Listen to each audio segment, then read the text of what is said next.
इथे सर्व परिवार सोबत आणि उमेदवार सगळे आमचे इकडे एकत्र जमले, कार्यकर्ते म्हणा, आमचे जे सपोर्टर्स आहे, आम्ही डोर टू डोर सर्वांना भेटतो आहे आणि विनंती करतो की यावेळेस आमच्यावर विश्वास दाखवा।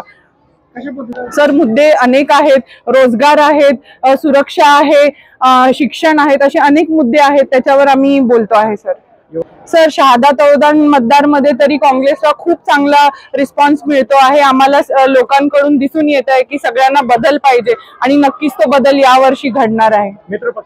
सर, सर्वांकडून खूप चांगला प्रतिसाद मिळतोय, लोक खूप आनंदित आहे, आम्ही आनंदित आहे आणि सर्वांचा सपोर्ट आमच्या सोबत आहे।